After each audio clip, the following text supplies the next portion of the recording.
nom du Père et du Fils et du Saint-Esprit. Amen. Viens, Esprit Saint, remplis les cœurs de tes fidèles et fais-les brûler du feu de ton amour. Seigneur, envoie ton esprit et tout sera créé et tu renouvelleras la face de la terre. Bien-aimés dans le Christ, nous sommes aujourd'hui jeudi 4 décembre. Et la parole de Dieu qui nous est proposée est de Matthieu chapitre 7, verset 21 et verset 24 à 27.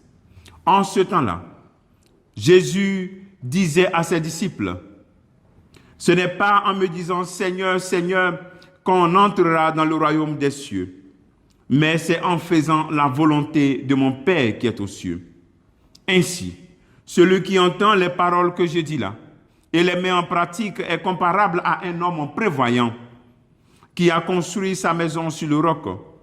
La pluie est tombée, les torrents ont dévalé, les vents ont soufflé et se sont abattus sur cette maison. La maison ne s'est pas écroulée, car elle était fondée sur le roc. Et celui qui entend de moi ces paroles sans les mettre en pratique est comparable à un homme insensé qui a construit sa maison sur le sable. La pluie est tombée, les torrents ont dévalé, les vents ont soufflé. Ils sont venus battre cette maison. La maison s'est écroulée et son écroulement a été complet. Acclamons la parole de Dieu. Louange à toi, Seigneur Jésus. Ce n'est pas en me disant Seigneur, Seigneur qu'on entrera dans le royaume des cieux. C'est un appel et nous le savons bien. Le Christ nous invite à joindre dévotion, action. Dévotion, action. Voilà. La dévotion doit nous pousser à des actions de charité. Et comment? En écoutant la parole de Dieu. C'est la parole de Dieu qui devrait être le roc de notre vie. C'est sur elle qu'on bâtit notre vie. Sans la parole de Dieu, ta maison est bâtie sur le sable. Quand vient le vent de la solitude, le vent des problèmes de la vie, tu ressens cette solitude, cette dépression, et tu vas même avoir des pensées suicidaires. Parce que tu n'as pas bâti ta vie sur le roc de la parole de Dieu. Tu as bâti ta vie sur le sable de tes propres projets, le sable de tes propres ambitions, le sable de tes désirs, au lieu de bâtir ta vie sur le roc de la parole de Dieu. Et c'est ce qui va te créer cette solitude, créer cette dépression, créer ces pensées suicidaires. Sans la parole de Dieu, on arrive à ces genres de choses. Mais lorsque tu bâtis ta vie, c'est-à-dire tu fais rentrer tes désirs, tes projets, tes ambitions, à la lumière de la parole de Dieu, tu bâtis ta vie sur le roc de cette parole. Voilà. Je vis et tu es sûr de la présence du Seigneur. Tu ne veux pas connaître la solitude parce qu'il est là. Tu sais qu'il est là. Tu le touches.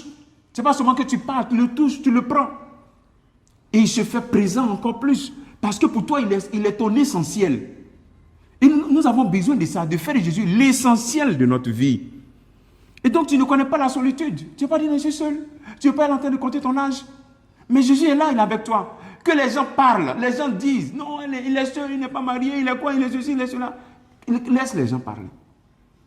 Mais toi, quand tu rentres dans ce désir de vivre la parole de Dieu, c'est comme si c'est lui seul c'est sa parole qui compte. Les gens n'entendent parler, blablabla, blablabla. Ça ne compte même pas. Ça ne te touche même pas. Seul, sa parole compte pour toi. Et c'est fini. Tu n'es pas donc rien n'affecte ta joie. Et donc son amour devient donc ta pression. Tu ne connais plus de dépression. Puisque c'est l'amour qui est sa pression. Son amour devient ta pression. C'est-à-dire, tu as cette pression de vouloir aimer comme lui t'aime, de vouloir partager cet amour. Fais cette expérience.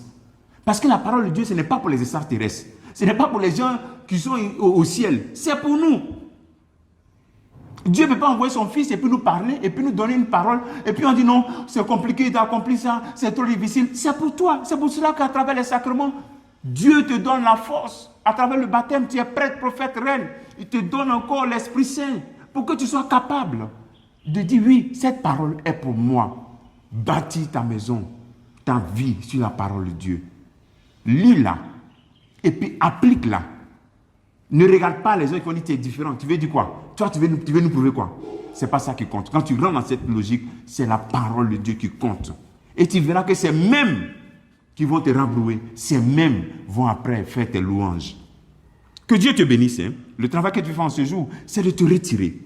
Et puis de te poser cette question, mais quel est le roc de ma vie? Quand tout s'écroule, qu'est-ce qui reste vraiment dans ma vie? Vrai là. Que Dieu te bénisse. Au nom du Père, et du Fils, et du Saint-Esprit. Amen.